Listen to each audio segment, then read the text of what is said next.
Padre, te damos muchas gracias en esta noche. Gracias por tu infinita misericordia, Señor. Porque es por tu misericordia que estamos aquí, Señor. No es por otra razón. Tú nos has preservado, nos has guardado hasta este momento, con el único propósito, Señor, de exaltar tu nombre, alabarte, adorarte, pero también, Señor, para escuchar tu palabra. Queremos seguir, Señor, en esa actitud de adoración, ahora abriendo nuestros oídos espirituales, abriendo nuestro corazón, Señor, para que tu palabra, que es tu semilla, pueda producir el fruto en nuestro corazón, en nuestra vida. Anhelamos escuchar tu palabra, Señor. Enséñanos en esta noche tu consejo. Te lo pedimos en el nombre de Jesús. Amén. Amén. Yo quiero invitarle a que abra su Biblia en la carta a los Colosenses, que es donde nos encontramos situados los días jueves, abordando la serie Jesús es la única respuesta, de lo cual pues ya hemos estado aprendiendo algunas generalidades de esta carta, escrita por el apóstol Pablo, sin dejar a un lado el reconocimiento que el autor principal es el Espíritu Santo. Pero el apóstol Pablo, al escribir a esta iglesia en esta ciudad llamada Colosas, nos da instrucciones que no solamente redundan en ellos, sino también para nosotros en nuestra vida espiritual. Y en esta noche vamos a partir del capítulo 1 y vamos a iniciar en el verso 1 y nos vamos a dar cuenta cómo la palabra de Dios es suficiente, toda ella es completa. Y bueno, si usted recuerda, 2 Timoteo 3:16 dice que toda la Escritura es, ¿cómo es? Inspirada por Dios. ¿Y para qué sirve? Para enseñar, es útil, provechosa, para enseñar, para corregir, para instruir en toda justicia, ¿no? Entonces, para eso estamos aquí y le damos gracias a Dios por su palabra. Vamos entonces a considerar este inicio, cómo el apóstol Pablo comienza a escribir. Vamos entonces a leer ahí, mi hermano, Colosenses capítulo 1, versículo número 1. ¿Ya lo tiene? Dice ahí entonces: Pablo, apóstol de Jesucristo, por la voluntad de Dios, y el hermano Timoteo. Yo quiero dejarlo hasta aquí, y mi propósito es que vayamos aprendiendo verso por verso, palabra por palabra, que tiene mucho que enseñarnos, mi hermano. Entonces, dice ahí entonces: Pablo, apóstol de Jesucristo, y note usted ahí, por la voluntad de Dios, y el hermano Timoteo. Una de las características principales del apóstol Pablo siempre ha sido su manera de escribir. Y los que han leído las cartas, por ejemplo, de Romanos, Corintios, Efesios, qué decir, Tesalonicenses, nos vamos a dar cuenta que el apóstol tiene una manera singular, es decir, muy particular de escribir.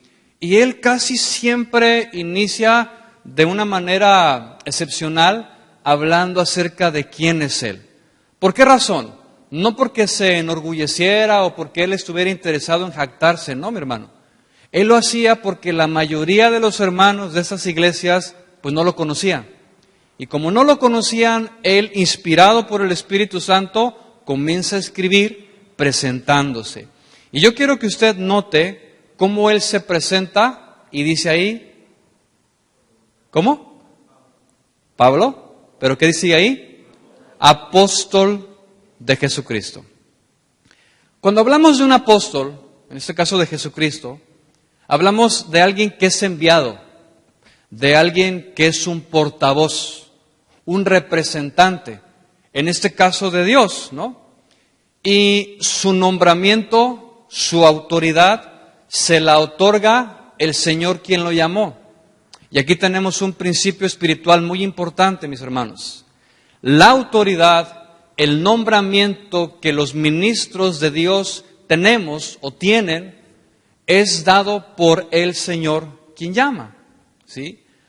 Y cuando es el hombre quien llama, pues suceden cosas muy lamentables. Cuando es el hombre quien levanta al otro, o cuando es el hombre que se levanta a sí mismo. Yo no sé cuántos conocen a personas que sintieron, y lo pongo así entre comillas, un llamar en su corazón y dijeron, a mí Dios me ha llamado a pastorear, a mí me ha llamado Dios a evangelizar, a ser profeta, qué sé yo, y se levantan por cuenta propia. Y resulta ser que hay gente a su alrededor que de repente los apoyan.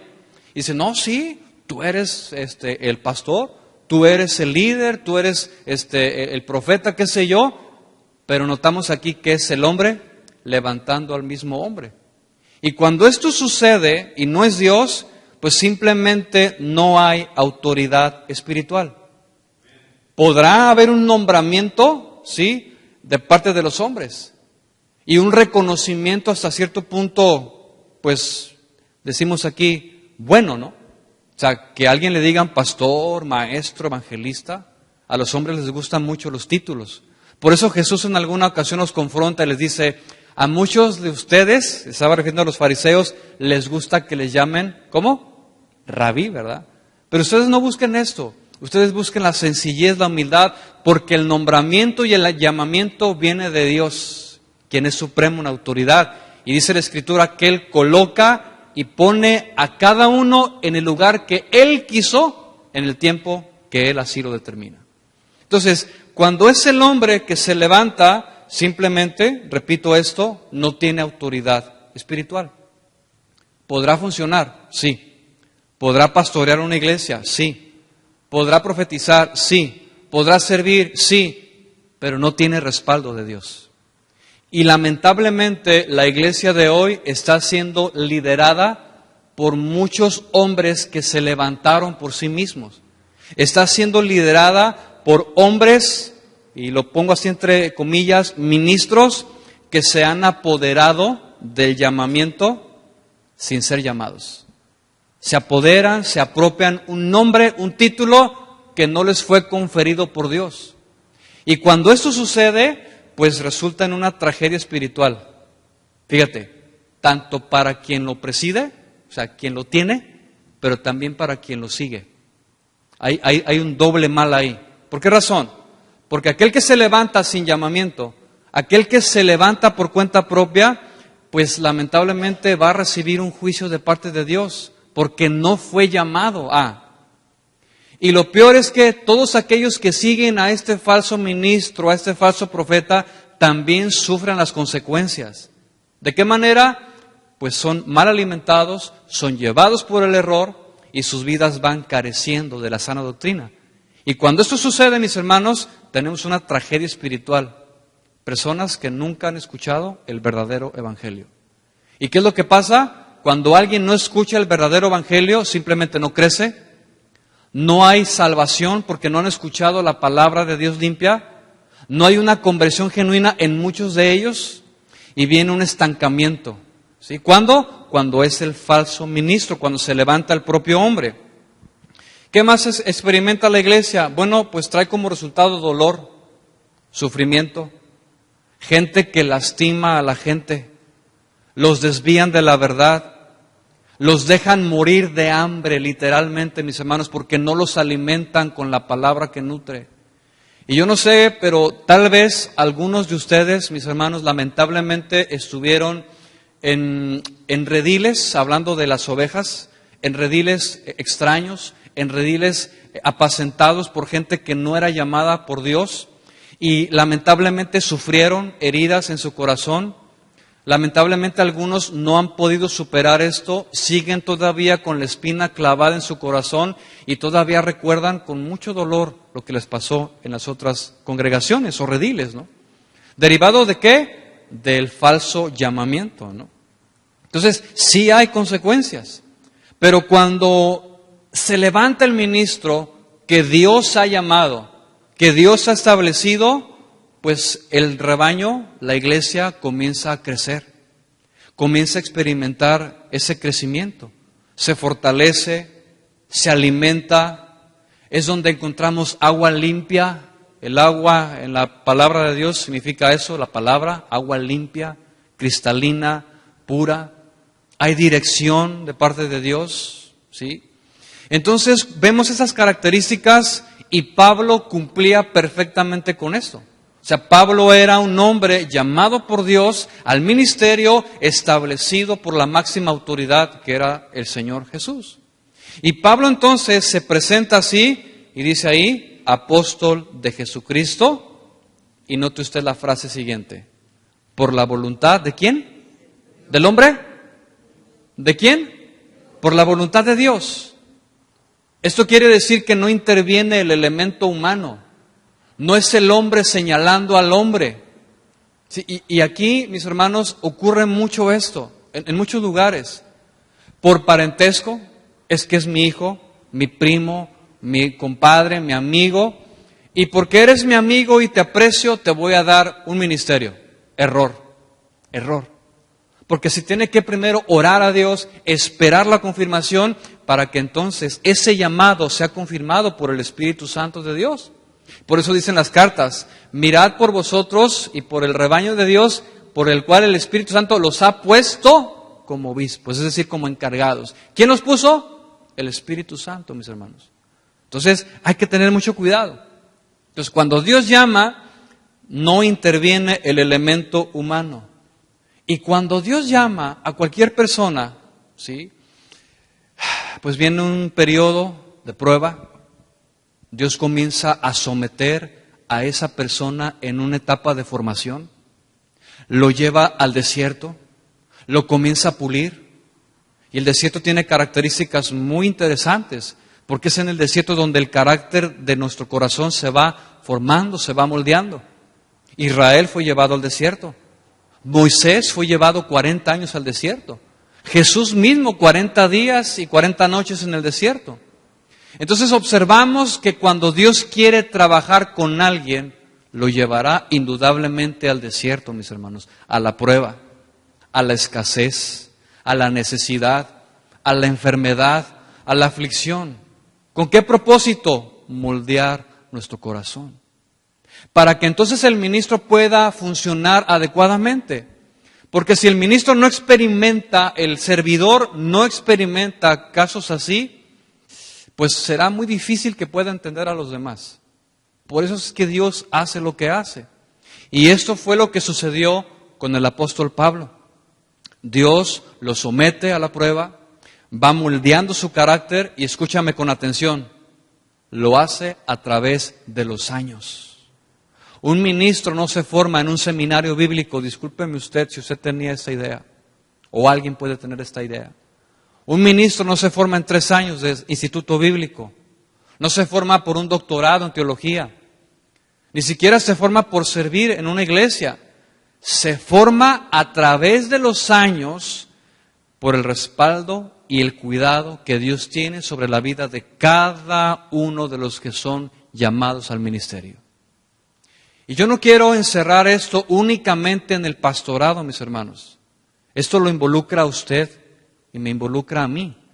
Porque Dios está interesado en que nuestro corazón sea forjado, formado. ¿Para qué? Para compartir el Evangelio, para predicarlo. Entonces, notemos aquí cómo Dios trabaja y lo hizo con el apóstol Pablo, lo mueve, lo moldea a través de los años y finalmente en el tiempo de Dios, y quiero hacer esta aclaración, en el tiempo de Dios fue llamado. Camino a Damasco, conocemos la historia, Pablo se monta en ese caballo, apresurado, a galope, fuerte, furioso, porque quería acabar con los cristianos, y en ese momento Dios le dice, ¿a dónde vas? Le para el alto, se cae del caballo, se pone ciego, y Dios lo manda 3 días a la lona, a la soledad, para que entienda entonces el plan de Dios. Cumplidos los días, va y le dice al profeta, mira, va a llegar contigo este hombre, ora por él, usted conoce la historia, va con él, se le caen las escamas de los ojos, comienza a ver, y pasan 17 años antes de que el apóstol Pablo comenzara su ministerio público. Entonces, note usted que el llamamiento no es de un día para otro, no es de una semana, no es de un mes, no son líderes o servidores maruchan. Usted mete la maruchan al microondas y en 5 minutos está su sopa caliente con camarones. ¿Sí? Pero lamentablemente no nutre para nada. Así es en la iglesia, mis hermanos. Aquellos líderes o servidores o gente que es llamada por Dios genuinamente, pero no se espera el tiempo, puede correr el peligro de ser un cristiano maruchan. Rápido, express. ¿Y qué va a traer como resultado? No va a haber simplemente fruto. No hay. ¿Por qué? Porque no ha sido preparado. No ha sido el tiempo de Dios donde Él lo va a ir formando. ¿Sí? Entonces, en el caso de Pablo, fue llamado por Dios genuinamente y en su tiempo, en su momento, y Dios entonces comienza a trabajar con él para que sea su representante aquí en la tierra. ¿Sí? Y de esto, mis hermanos, da como resultado las cartas de Pablo que han bendecido a la vida de muchísima gente a través de 2000 años, casi. ¿Sí? Y es aquí donde estamos estacionados entonces. Vamos entonces a retomar y continuamos. Dice entonces, Pablo, apóstol de Jesucristo, por la voluntad de Dios, y el hermano Timoteo. Fíjate bien lo que dice el verso 2. A los santos y fieles hermanos en Cristo que están en Colosas, gracia y paz sean a vosotros de Dios nuestro Padre y del Señor Jesucristo. Note usted la manera en la que Pablo se dirige a esta iglesia. Qué tacto, ¿no? Qué manera de hablar con la gente. Qué manera de comunicarse con los suyos. Pablo pudo haber dicho otras cosas, pero lo que él hace es elogiar a esta iglesia y les habla a los hermanos con mucho amor, con mucho tacto. Y les dice, bueno, ustedes son santos y fieles en Cristo Jesús. Y aquí tiene mucho que ver la manera en la que hablamos, mis hermanos. A veces nuestras palabras, nuestra manera de comunicarnos, porque hoy ya en día los textos han tomado una preeminencia en la comunicación, pero aún en eso o a través de las redes sociales nos podemos comunicar. Que nuestro hablar, que nuestra manera de comunicarnos sea con gracia, como dice la palabra. Seamos sabios en cómo nos comunicamos con los demás. Y tengamos ese tacto, ese amor de Dios en nuestro corazón para poder entonces relacionarnos con los demás y más cuando son hermanos en Cristo Jesús.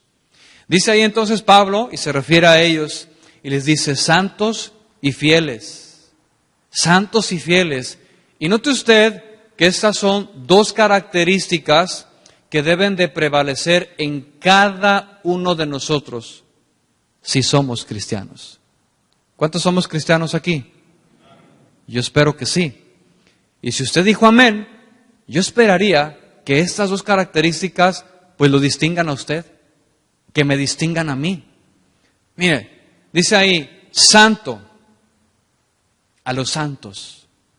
Cuando hablamos de santidad, hablamos de alguien que es apartado, ¿no? Alguien que ha sido puesto aparte. Dios apartó de todas las naciones a una sola. Y de una sola aparta, ¿a cuántos? ¿Cuántos? A 12 tribus. De esas 12 tribus, elige a una. Y de esa una tribu, Dios elige a una familia. La tribu y la familia de Leví. Entonces, fíjese usted bien cómo Dios es seleccionador por excelencia. Dios aparta a los suyos. Y si usted y yo nos decimos que somos la iglesia de Cristo, hemos sido llamados primeramente a la comunión con Dios, hemos sido separados, apartados para Él. Y déjeme decirle, Dios es un Dios celoso. Y si Él es celoso, Él no comparte su gloria con nadie. Él no quiere que tú y yo andemos coqueteando con otros dioses, que andemos divagando entre dos pensamientos. Él quiere todo nuestro pensamiento, todo nuestro corazón, todas nuestras fuerzas y toda nuestra alma. Porque Él es un Dios que así lo requiere, es un Dios celoso. Entonces, si hablamos de santidad, hablamos de separarnos, de apartarnos, pero también habla de una consagración. Y si Pablo se estaba refiriendo a esta iglesia de Colosas en dos áreas, santidad y fidelidad, entonces me está hablando que esos hermanos estaban consagrados en su corazón para Dios. Yo pregunto, ¿Cuántos de nosotros estamos consagrados en nuestro corazón para Dios? No me tienen que contestar, pero vamos a reflexionar en esto. Cuando un corazón comienza a recibir, yo le llamo semillitas de orgullo, semillitas de envidia, de celos, de amargura, de resentimientos. Nuestro corazón comienza a oscurecerse. El corazón se comienza a poner negro. La semana pasada estaba yo hablando con mis hijos y los confrontaba con esto. Y yo les decía, a ver, hijos, ¿ustedes cómo tienen su corazón? Porque déjenme decirles que hay corazones blancos y negros. Y se les hacían los ojos así bien grandotes. ¡Ay! Corazón negro y blanco. Ellos entienden esto, obviamente, ¿no? Entonces, yo le dije, mira, un corazón blanco es aquel que está limpio, que no tiene en su corazón nada que pueda dañarlo, hablando de estas cosas, ¿no? Pero un corazón negro es aquel que se comienza a entenebrecer. Comienzan los celos, las amarguras, las envidias, el resentimiento, qué sé yo, y comienza a oscurecerse, y esto es feo, les digo. Le dije, ¿cómo está tu corazón? ¿Es negro o es blanco? Ay, me dice el mayor, pues yo creo, papi, que está a la mitad. Y mi esposa, que estaba escuchando a lo lejos, me dice, por lo menos es sincero. Por lo menos es sincero. Reconoce su condición. Entonces yo le digo, hijo, ¿por qué tú dices que tu corazón está a la mitad? Ay, papi, es que yo he dicho mentiras. He dicho algunas malas palabras que yo sé que a Dios no le agradan. Ay, Alan, ¿y tú sabes lo que va a pasar si tú mantienes ese corazón negro? Sí, papi, me voy a ir con el diablo. ¿Y tú te quieres ir con el diablo? No. Y le dijo, ¿y qué tal si Jesús viene ahora? ¿Estás preparado? No. Y yo pude ver en él una convicción, pude ver en él un afligir de su corazón. Y se comenzó a desesperar, o sea, fue algo extraño que yo vi en él. Y me dice, papi, vamos a la iglesia ahorita, ¿no? Como si la iglesia fuera su salvación. Y le digo, hijo, la iglesia no te salva. La iglesia no puede salvar a nadie. Quien salva es Cristo y tú lo sabes. Tú sabes que Él puede limpiar tu corazón si tú te arrepientes. Él puede moldearte, transformarte y puede perdonar cualquier pecado. Tú lo sabes, ¿verdad? Sí, papi, me voy a arrepentir esta noche. Le dije, no, ahorita, de una vez. Porque no tenemos la seguridad de en qué momento viene nuestro Señor. Entonces, podemos entonces consagrar nuestro corazón. Y es aquí, por ejemplo, como cobra mucha vida lo que decía Daniel. ¿Se acuerda de Daniel? No el de la iglesia, Daniel el profeta, el de la Biblia. Daniel propuso en su corazón, ¿qué cosa? No contaminarse. Pero note, ese contaminarse estaba hablando de la comida del rey, aspectos físicos. Pero yo meditaba en eso y decía, bueno, él se puede contaminar, puede guardarse de las cosas del rey, del mundo, pero ¿qué de estas cosas que le acabo yo de mencionar? Hay que proponer en nuestro corazón no contaminarnos de estas cosas, mis hermanos, que nos ensucian. Nuestro corazón se hace negro, mis hermanos. ¿Sí? Y es muy lamentable, es muy feo guardar ese tipo de cuestiones aquí. Yo, por lo menos yo he propuesto en mi corazón no contaminarme con esto. He decidido mantener un corazón limpio. O sea, es lo mejor que podemos hacer. Entonces, Pablo se refiere a esta iglesia como santos, pero también les dice fieles, fieles. Y cuando hablamos de fidelidad, hablamos de creyentes confiables, creyentes que no tienen doblez. Lamentablemente hoy mucho de lo que se dice pueblo cristiano es un pueblo de doble ánimo, ¿sí? O sea, hoy sí te amo, Señor. Propongo hoy alabarte y adorarte. Les dura 2, 3 días y después vuelven a la misma condición. Dejan de asistir a la iglesia. Ya no oran, no leen la palabra, no meditan en ella, porque se desaniman. Entonces viene esta condición. Y dice Santiago, el hombre de doble ánimo es inconstante en todos sus caminos. Y Dios no quiere esto. Dios quiere que usted y yo seamos confiables, que seamos estables, que mantengamos nuestra comunión con el Señor todos los días. Porque, a ver, vamos a ser honestos. ¿Cuántos han dejado de orar un día? Levanta su mano.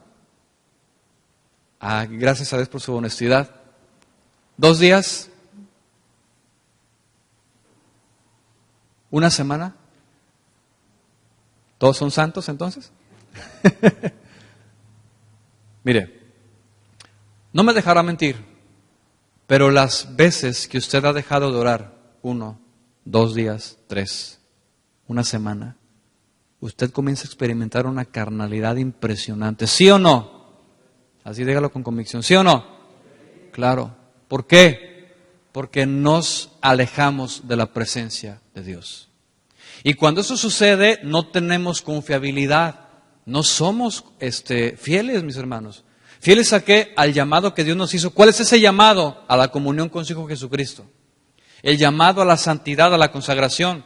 Entonces, Pablo se refería a esos hermanos como santos y fieles. Yo espero que Casa de Oración aquí, en esta ciudad, seamos así, fieles y santos. ¿Sí? Entonces, característica indispensable, mis hermanos.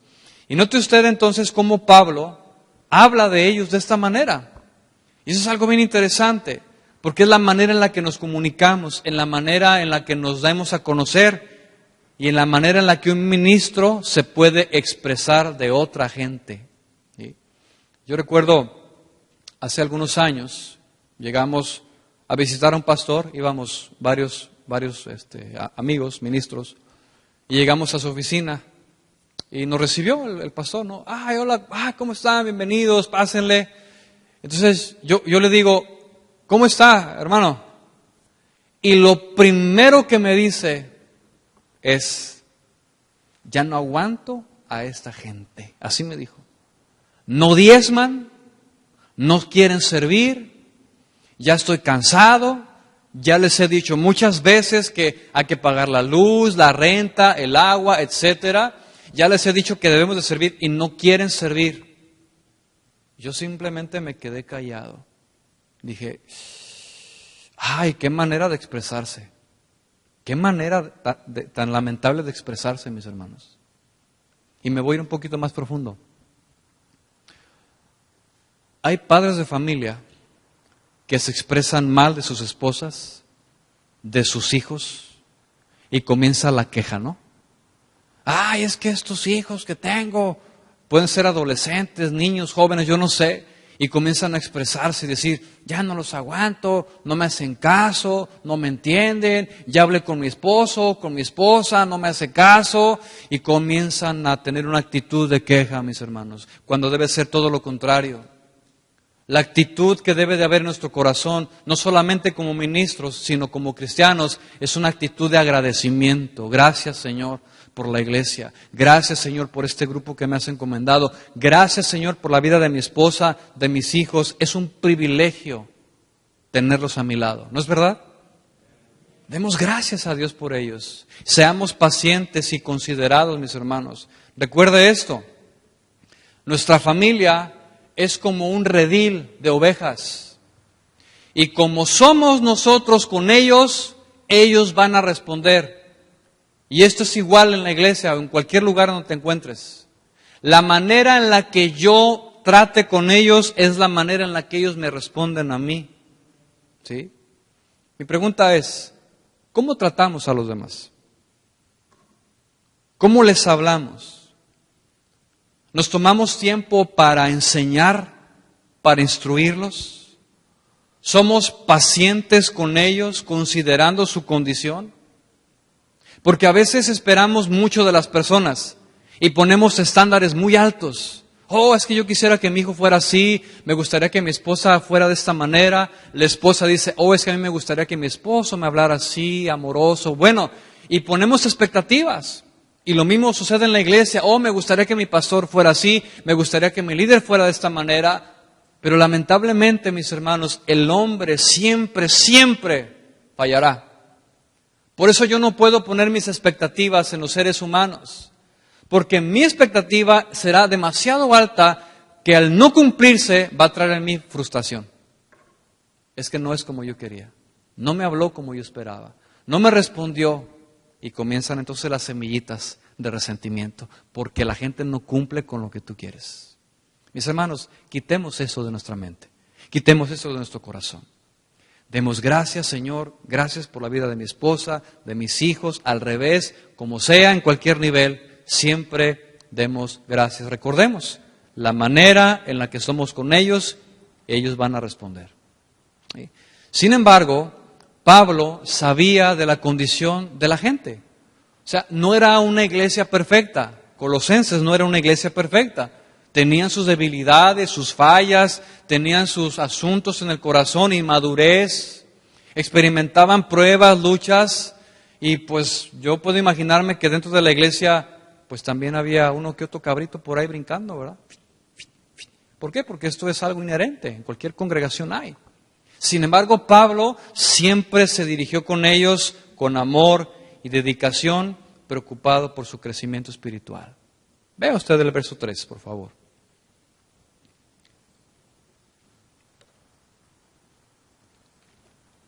Dice, siempre orando por ustedes. Damos gracias a Dios, Padre de nuestro Señor Jesucristo. Esta es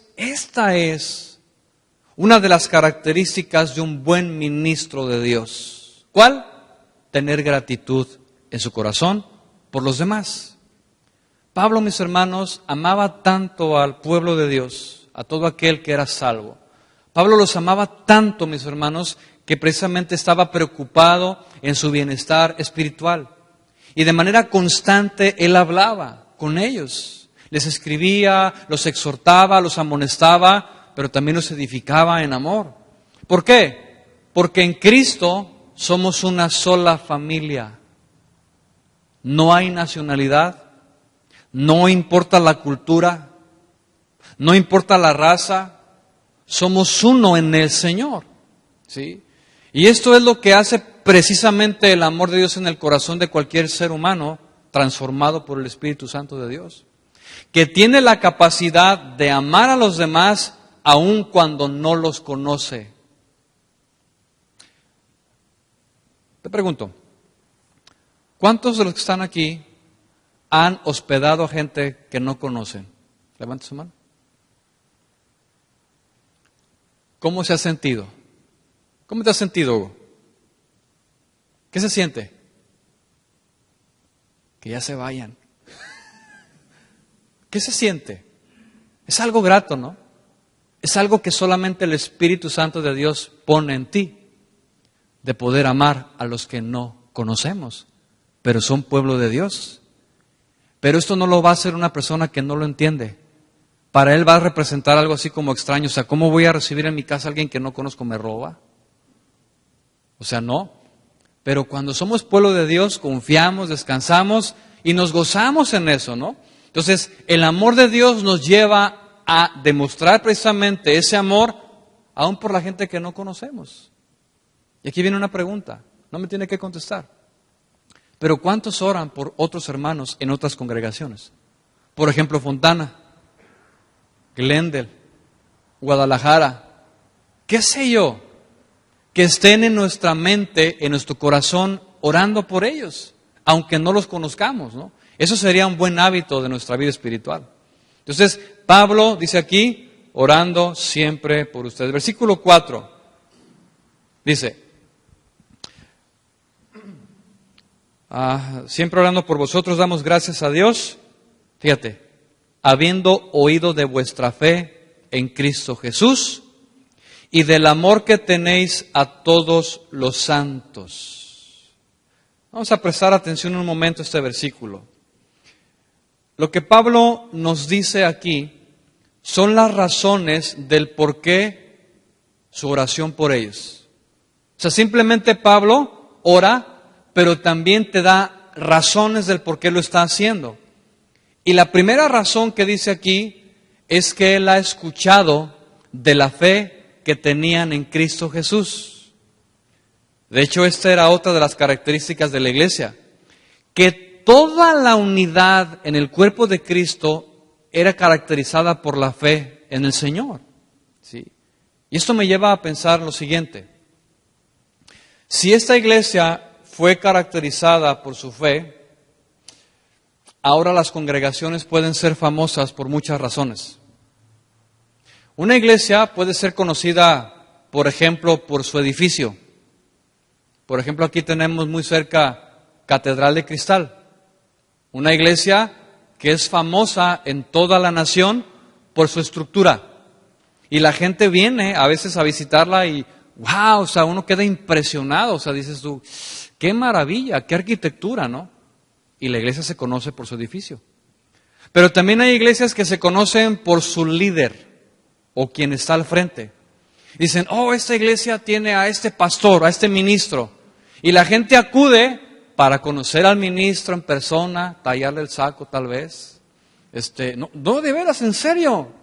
O sea, la gente de repente tiene esa semillita de idolatría y piensan, ay, va a salir unción de aquí, de este saco. Y la gente asiste a la iglesia para conocer a este ministro. La iglesia también puede ser conocida por su música, por su grupo de alabanza. Hay una iglesia famosísima en Australia llamada Hillsong, que toda su música ha recorrido y ha inundado el mundo entero. Qué tremendo está esto. Pero ¿y el pastor? Bueno, déjalo tú el pastor. La palabra. A esto voy. La palabra. Yo no sé, pero lo que más se escucha de esto es la música. En fin, hay muchas razones por las cuales las iglesias se conocen. ¿Sí? Entonces, eso es algo que debemos de meditar. Pero que sea famosa por su fe, ¿qué te parece? Que una iglesia sea conocida por su fe, por su compromiso, que cuando alguien llega a este lugar por primera vez, dice, oh, o sea, aquí siento algo especial en mi espíritu. No es una emoción. O sea, se ve la unidad, el amor entre unos y otros. O sea, se ve que el respaldo de Dios está aquí. Se puede ver en los demás una firmeza sólida en la palabra. Se ve un caminar que va en aumento. Se ve solidez en la doctrina. Se ve madurez en nuestra vida espiritual. Y eso se percibe, mis hermanos, a millas, ¿eh? Entonces, que una iglesia sea conocida por su fe, pues es algo que yo quisiera. Que yo en lo personal anhelo con todo mi corazón. La segunda razón del por qué Pablo oraba por esos hermanos era por el amor que se tenían los unos por los otros. Y esta característica, mis hermanos, solo puede ser por medio del Espíritu Santo de Dios.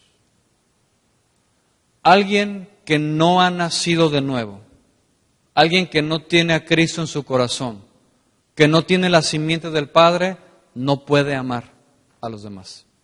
Simplemente los rechaza, los juzga, los etiqueta, no lo puedo ver, no me cae bien. Llámese familia, llámese compañeros de trabajo, mucho más hermanos en la iglesia. Esto será imposible sin la simiente de Dios. Entonces, estos hermanos en la iglesia de Colosas estaban totalmente llenos de la simiente del Padre. Tal era su llenura que manifestaban el amor los unos con los otros. Había interés genuino por los demás. ¿Cómo estás? Se repartían para las necesidades de los demás. ¿Qué sé yo? Había unidad, había precisamente la manifestación del amor entre todos. ¿Sí? Y esto, repito, es una obra solamente de Dios. Jesús dijo, Juan 13:34, un mandamiento nuevo les doy. ¿Cuál es ese mandamiento? Que se amen unos a otros como yo los he amado. En esto conocerán que son verdaderamente mis discípulos. La iglesia de Colosas, checkmark. Totalmente. Una palomita para la iglesia de Colosas. ¿Por qué? Porque se estaban dando a conocer por el amor que tenían unos por los otros. Pregunta, ¿hay amor entre nosotros? ¿Hay verdaderamente un interés genuino por los demás? Si en verdad lo hay, se demuestra. no solamente es de palabra, sino que es en acción, de hecho, mis hermanos. ¿Sí? Pero cuando el amor de Dios no está en el corazón, se comienzan a manifestar entonces las obras de la carne: envidia, avaricia, celos, ira, contienda, divisiones. Y déjame decirle que hubo una iglesia con estas características. Una iglesia llena de problemas, de divisiones, de inmadurez, de celos, de un montón de cosas así. ¿Cuál era esa iglesia? La iglesia de Corintio. Después de 2000 años, todavía nosotros conocemos a la iglesia de Corintio con estas características: inmadura, inestable, no sabían usar los dones del Espíritu Santo, no había ese crecimiento espiritual después de 2000 años. Entonces, notemos que esto puede ser algo característico de una congregación. ¿Sí? Yo pregunto, ¿cómo será y cómo se conocerá nuestra iglesia? ¿Cómo será el día de mañana conocida? Eso va a depender de cada uno de los que estamos aquí. Esto no es algo congregacional, mi hermano. Eso es algo personal que termina en algo congregacional. Pero el cambio, la marca, el sello será en cada uno de nuestros corazones. Cuando 1, 2, 4, 10, 20, todo comienza a crecer, todo esto comienza a ser una característica de la iglesia. Pero también sucede a la inversa. Cuando está el ambiente saludable y entra la manzana, como decimos en México, podrida, comienza a afectar a los demás. Y es ahí donde el cuerpo de Cristo comienza a hacer acciones. Detectamos a alguien que no está bien, vamos, platicamos con él, lo exhortamos con amor, con respeto, considerándonos de igual manera como él, y lo ayudamos a que salga de esa condición. Pero si no lo ayudamos, mis hermanos, puede afectar a la unidad de la iglesia. ¿Sí? Entonces, ¿cómo seremos conocidos? Si hablamos, por ejemplo, de fe, yo te pregunto, ¿cómo es tu fe? ¿Cuánto has crecido en los últimos años en tu fe? ¿Realmente has experimentado un cambio? ¿Tu fe se ha acrecentado? Y si hablamos del amor, sucede exactamente lo mismo. ¿Cuánto del amor de Dios está en tu corazón? ¿Cuánto ha crecido el amor hacia los demás, hacia tus hermanos, hacia tu prójimo? ¿Sí? Colosenses, mis hermanos, era una iglesia, repito, conocida por su fe y por su amor sincero. Versículo 5. Dice: habiendo oído de vuestra fe en Cristo Jesús y del amor que tenéis a todos los santos, a causa de la esperanza que os está guardada en los cielos, de la cual ya habéis oído por la palabra verdadera del Evangelio, que ha llegado hasta vosotros, así como a todo el mundo, y lleva fruto y crece también en vosotros, desde el día que lo oísteis y conocisteis la gracia de Dios en verdad. ¿Qué es lo que estaba pasando aquí? Bueno, pues aquí vemos, en términos prácticos, el resultado de predicar el Evangelio. Cuando un pueblo, escúchame bien esto, cuando una comunidad, un grupo, el que sea, de cualquier parte del mundo, de cualquier cultura, comienza a ser discipulada con la palabra de Dios, indudablemente redunda, trae como resultado fruto. Las personas comienzan a experimentar cambios. Los que han leído, tal vez algunos de ustedes, las crónicas de los mártires, hay un libro que se llama Locos por Jesús, hay 2 tomos, muy buenos, se los recomiendo. En algunos de esos relatos se cuenta de que en aquellos tiempos comunidades enteras se convertían al Señor. Poblados de 1,000, 2,000 personas completamente rendidas al Señor. ¿Por qué? Por medio de la predicación del Evangelio. Pero donde no hay palabra, donde no hay discipulado, pues simplemente no hay crecimiento. No hay nada de Dios ahí, no hay espiritual. simplemente se queda sin fruto. Pero a causa de la palabra, y lo vemos aquí, cómo es que a raíz de la palabra los hermanos en Colosas comenzaron a manifestar la santidad, la fidelidad, el amor los unos con los otros. ¿Y qué más? Ahí dice.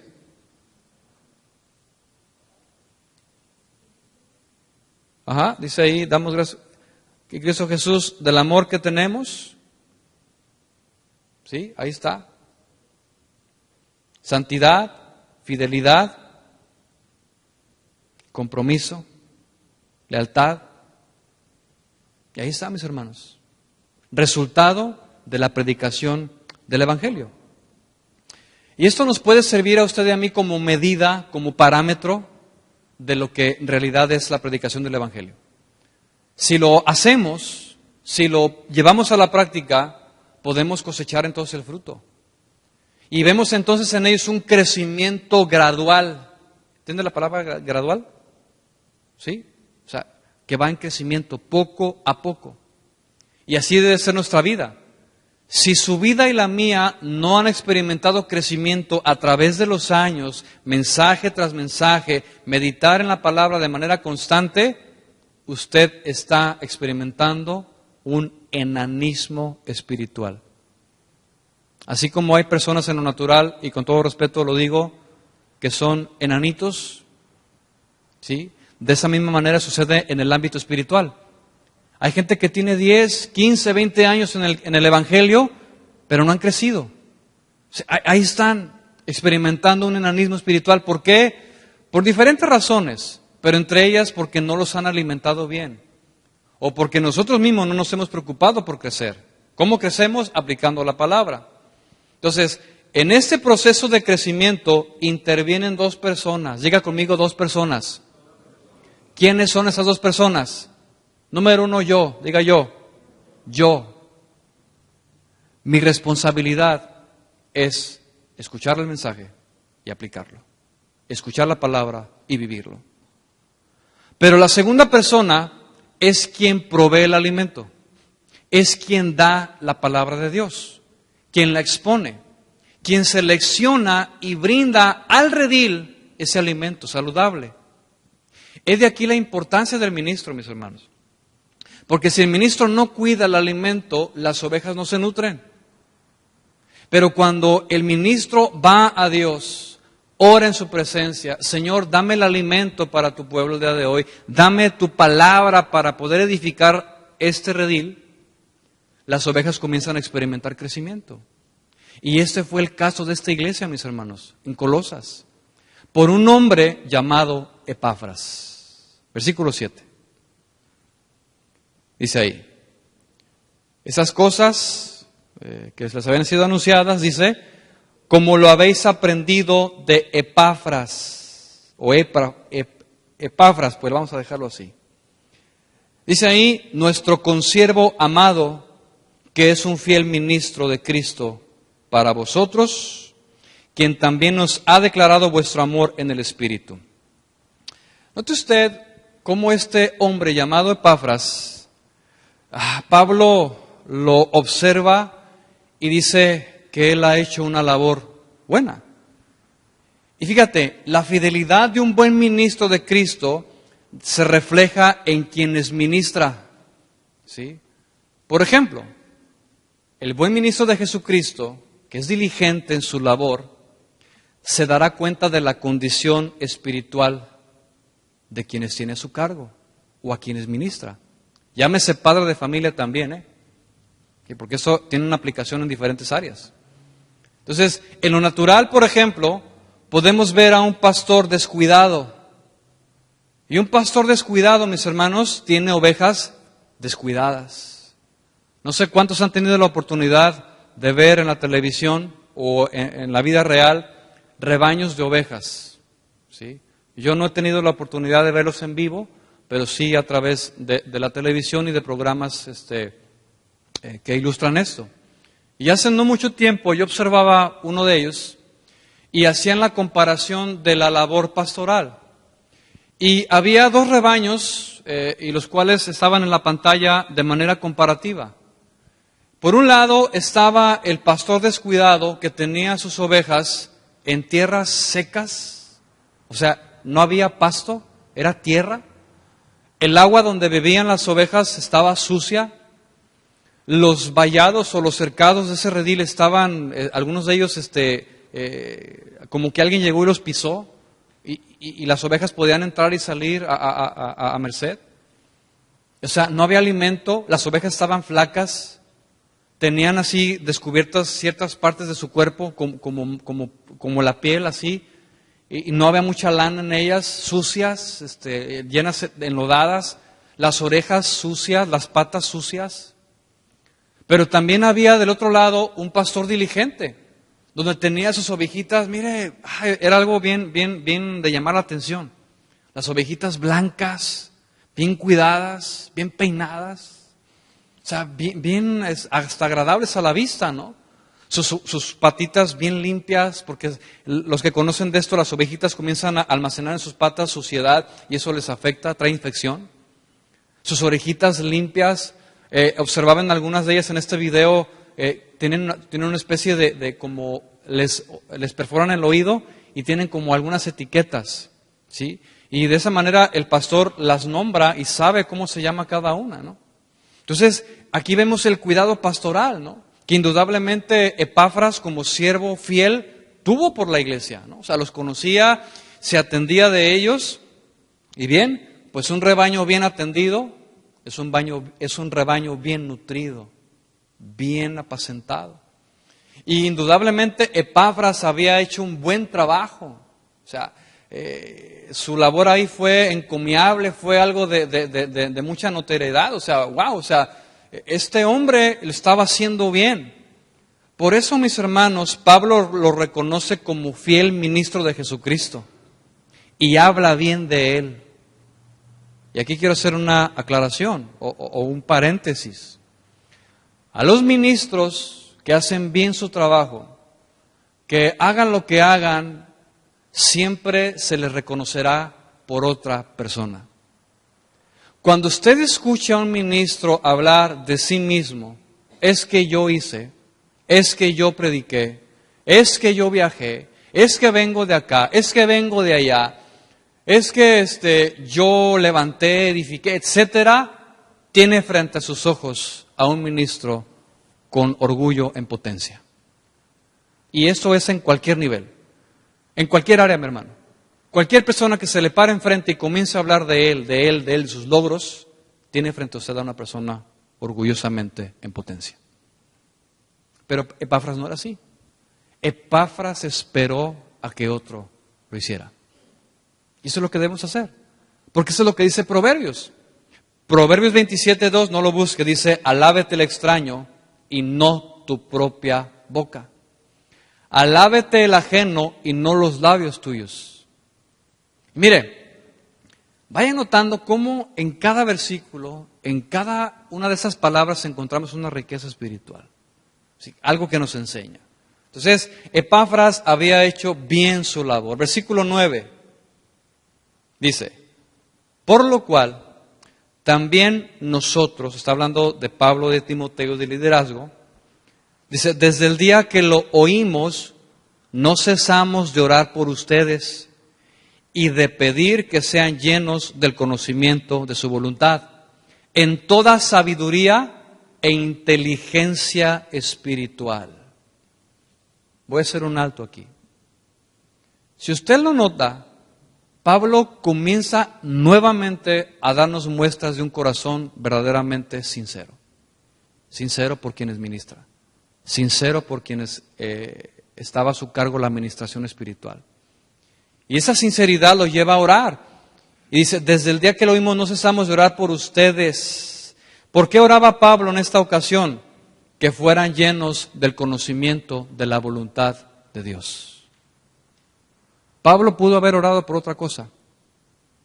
Pero note usted que Pablo no oró por sus necesidades, no oró para que esta iglesia fuera próspera, para que tuvieran bienes, no oró por sus enfermedades, no. Lo que Pablo hace es orar para que toda esta iglesia, esta congregación en Colosas, fuera llena del conocimiento de Dios. Y para mí es más importante conocer la voluntad de Dios que cualquier otra cosa en el mundo. ¿A mí qué me importan las riquezas? ¿A mí qué me importa el éxito en el mundo? Hace algún tiempo hablaba yo con un joven. Bien, sacó su carrera, honores, se fue al extranjero a estudiar una maestría. Bien, regresa con su título, con su logro. Y yo lo confrontaba, ¿y ahora qué vas a hacer? Pues a trabajar. Bueno, qué bueno, trabajar es bueno. El que no trabaje, que no coma. Pero, si tú ganas el mundo entero, pero no tienes a Cristo, de nada te sirve. De nada te sirve. Y tenemos una prioridad en nuestra vida, que debe de ser Cristo, su palabra, su honra. Yo fui creado, mi hermano, para alabanza de su nombre. Fui creado para predicar el Evangelio a toda criatura. Ese es el mandamiento. Fui creado para su gloria, mis hermanos. No fui creado para ser exitoso en el mundo. No fui creado para hacerme rico. De hecho, la Biblia me advierte en Proverbios, sé prudente y desiste, no busques las riquezas, porque se harán alas como las águilas y volarán en cualquier momento. Desaparecen. Y está comprobadísimo, mis hermanos, que cualquier persona que se va en pos del éxito, en pos del dinero, sin Cristo, tiene el riesgo de perder su alma. Entonces, es importante que conozcamos la voluntad de Dios. Porque si conocemos la voluntad de Dios, nuestra vida tiene dirección, tiene propósito. Hay gente que no sabe dónde va, gente que no entiende su estadía en este mundo, gente que de repente se envuelve en una rutina y se enfada y comienza a experimentar insatisfacción en su corazón. ¿Y ahora qué? Mañana lo mismo, mañana lo mismo, lo mismo, lo mismo, lo mismo, lo mismo. Pero si tiene a Cristo en su corazón, su vida comienza a ser llenada y tiene plenitud en su corazón. Mira, voy a ser sincero. Si tú has pensado alguna vez esto y te has enfadado de la vida que tienes, trabajar, trabajar y trabajar, compras y compras y compras y no te llenas, necesitas a Cristo en tu corazón.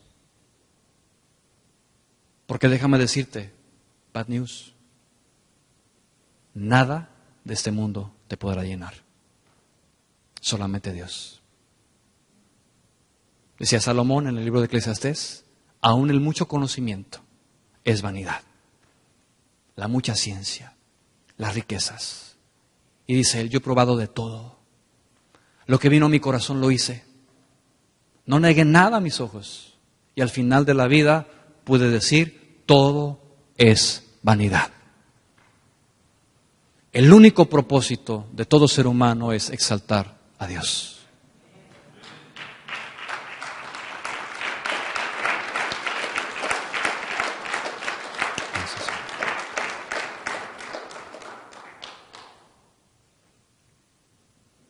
Pregunta: ¿será importante conocer la voluntad de Dios? Totalmente. Totalmente, mis hermanos. Y a esto Pablo le añade que a este conocimiento de su voluntad se le agregan dos cosas. Nótelo usted ahí, dice el verso. Sabiduría, ¿y qué? E inteligencia, pero note usted la palabra espiritual. ¿Sí? Inteligencia y sabiduría espiritual. Y cuando hablamos de sabiduría, hablamos del conocimiento aplicado, mis hermanos. Esa es la sabiduría. Que tú y yo leemos la palabra, meditamos en ella y sabemos cómo aplicarla en cada caso.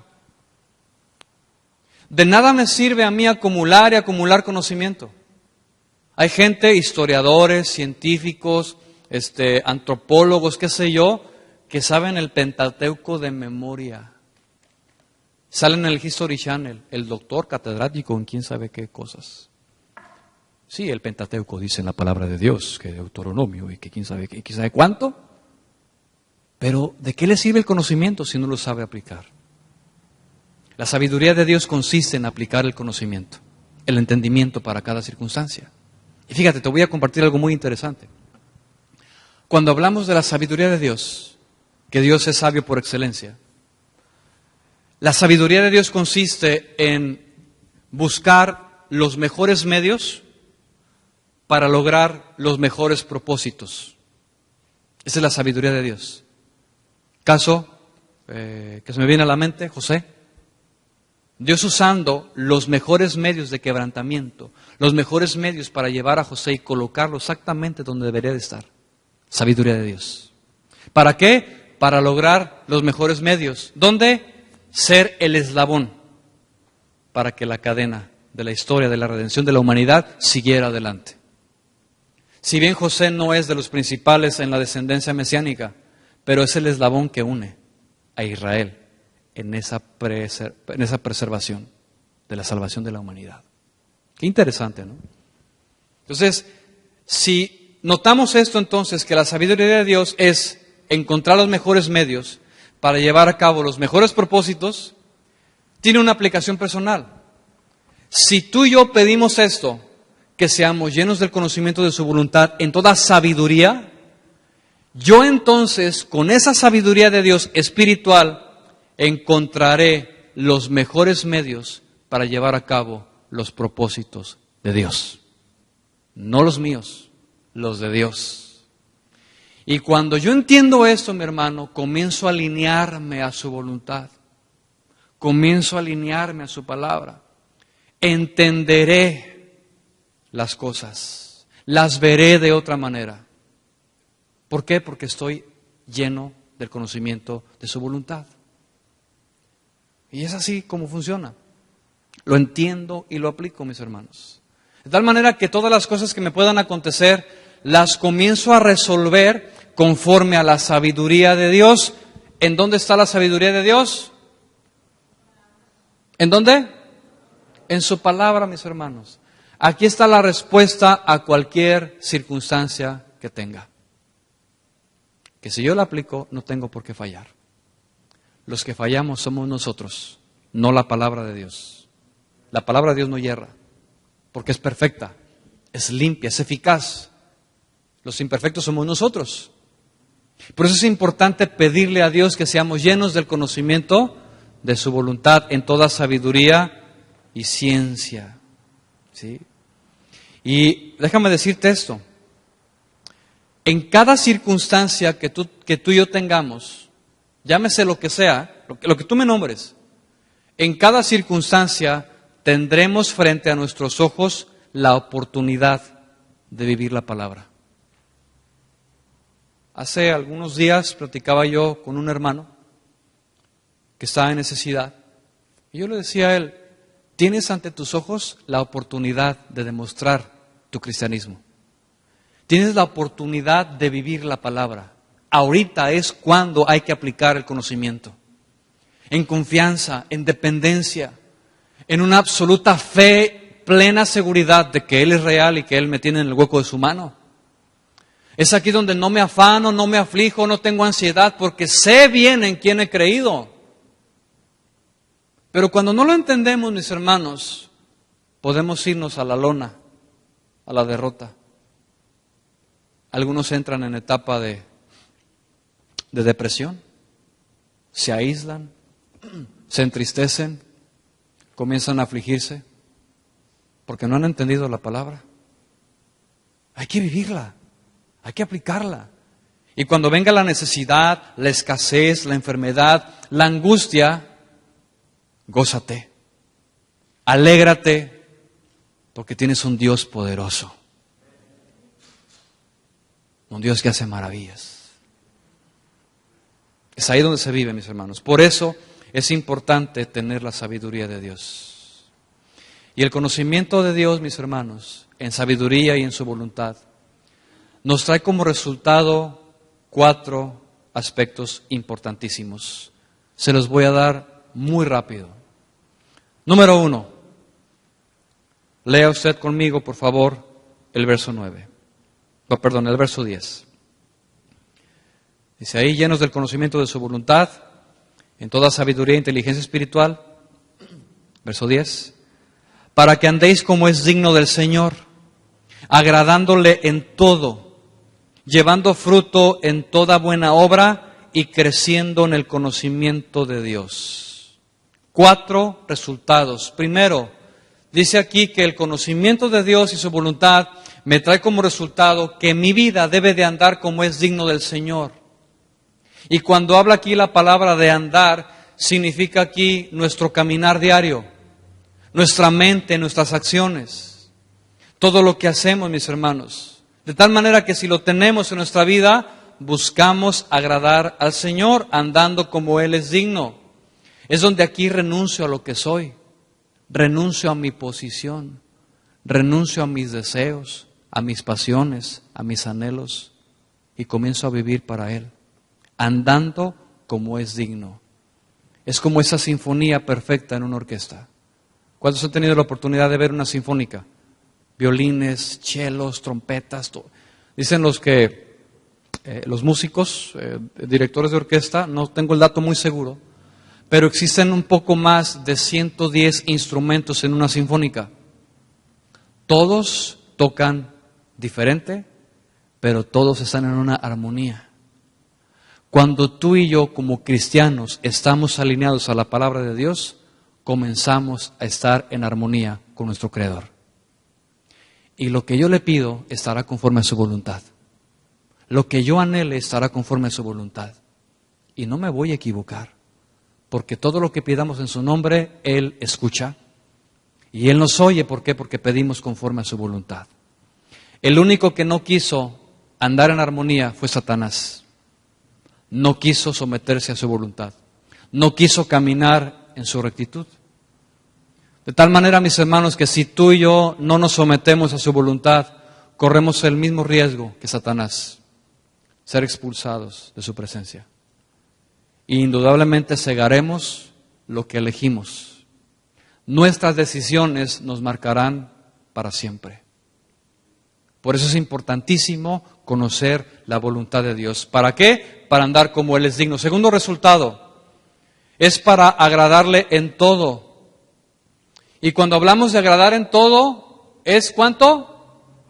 Todo. Y todo en el griego es todo. Y en el hebreo, y en el chino, todo, mi hermano. Agradar a Dios en todo.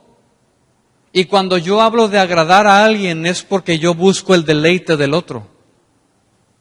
Por ejemplo, en lo natural, la palabra de Dios me dice que tengo que complacer y amar a mi esposa como Cristo amó a la iglesia. Y yo busco agradarla. ¿Qué quieres? Unos tacos. Voy a decir tlacuaches. Bueno, ya. Unos tacos. Bueno, pues procuro llevarla a los tacos porque es lo que le gusta a ella. Y busco agradarla. A veces se puede y a veces no se puede. Pero en el caso de Dios, mis hermanos, nosotros somos la novia de Cristo. Amén. Y como la novia de Cristo, debemos de complacer a nuestro esposo, agradándole en todo. Y este todo involucra todas las áreas de nuestra vida. Dios nunca ha pedido mitades. Entonces, dame la mitad de tu corazón. ¿Verdad que no dice eso? Dice, dame, hijo mío, tu corazón. ¿Cuánto? Todo el corazón. Todo tu corazón, toda tu mente, tus fuerzas, todo dedicado al Señor.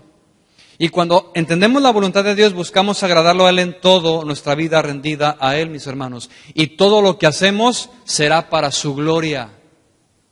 Escúchame bien lo que te voy a decir.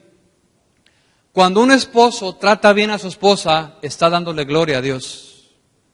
Cuando los hijos honran a sus padres, están dándole gloria a Dios.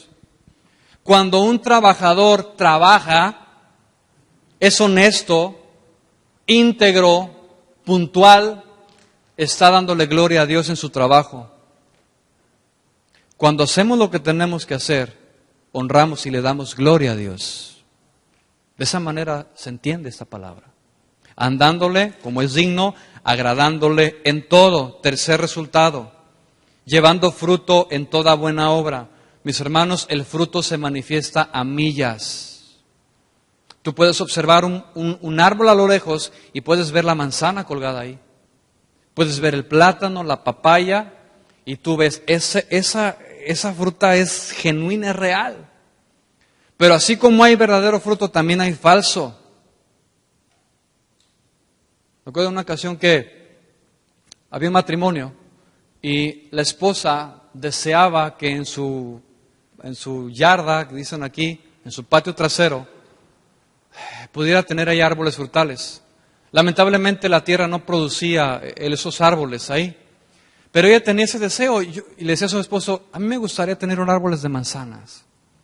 Y bueno, el esposo con esa buena actitud hace lo imposible, busca la manera, consigue un árbol, lo planta ahí seco obviamente, porque la tierra no producía, era un desierto, planta el árbol ahí y con unos hilos amarra manzanas artificiales y llena el árbol de manzanas.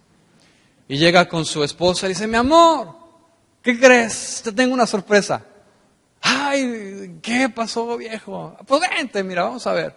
Y sale la señora con los ojos cerrados, le abre los ojos y mira lo que te tengo. Y abre la señora, ay, mi amor, pero son manzanas falsas, no son de verdad, pero muchas gracias. Y le da un besito, ¿no? ¿Cuál es el punto aquí? Que la esposa se dio cuenta a distancia de que esa manzana no era real. Así es nuestra vida, mis hermanos. Alguien espiritual puede discernir que el fruto que tú y yo manifestemos puede ser falso. O sea, y esto se ve. Cuidemos nuestro fruto espiritual.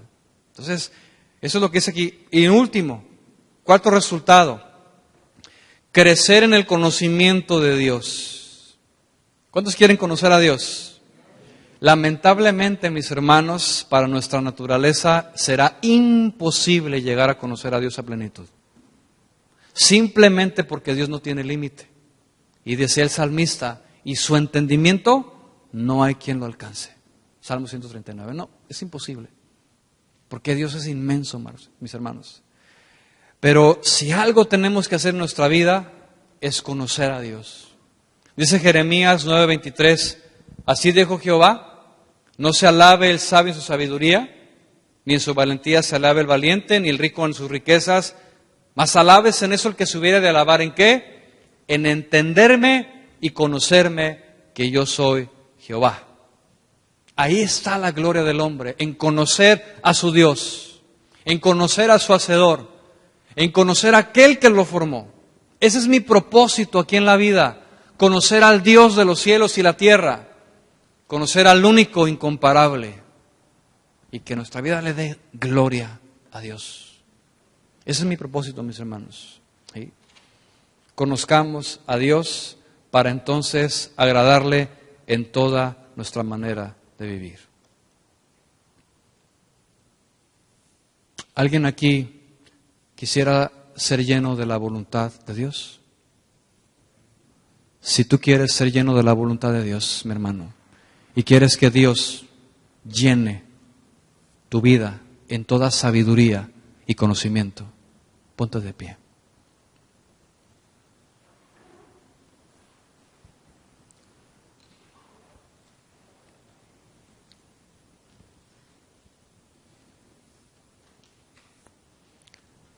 ¿Necesitamos a Dios? Completamente. Completamente. Nancy, si me puedes ayudar, por favor. Yo no sé si, miren, esto es algo espiritual, mis hermanos. Yo no sé si tú quieras venir aquí al frente. No por un ritual, no. Por una necesidad de Dios. Si tú quieres venir aquí, y me voy a hacer para atrás, y quieres reconocer tu necesidad de ese conocimiento, de esa sabiduría y entendimiento de Dios, para andar como Él es digno, yo te invito a que vengas aquí.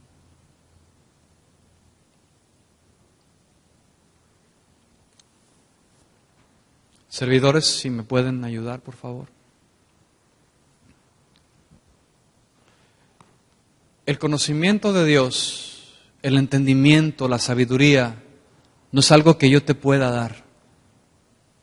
Por más que te predique, por más que escuches otras predicaciones, que escuches a diferentes maestros, es algo que yo no te puedo dar. Pero Dios sí te lo da.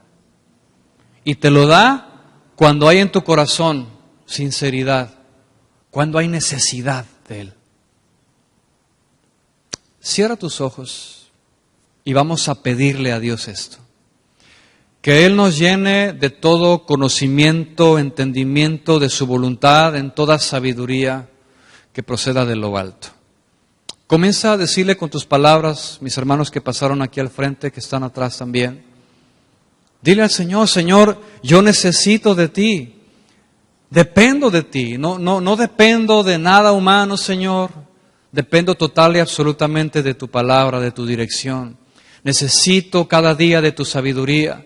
Necesito de tu entendimiento, Señor. Necesito la llenura de tu Espíritu Santo en mí, Señor. Dame, Señor, dame más, Señor. Lléname, Señor. Quiero ser lleno del conocimiento de tu voluntad, Señor. Con el único propósito, Señor, de agradarte en toda mi manera de vivir, Señor. Te pido, Señor, que me ayudes a tener discernimiento espiritual, Señor. Saber distinguir lo bueno de lo malo, Señor. Tener sabiduría para dirigir a mi familia, Señor, a mis hijos, Señor. Tener el entendimiento para trabajar, Señor, para tratar a mi esposo o a mi esposa.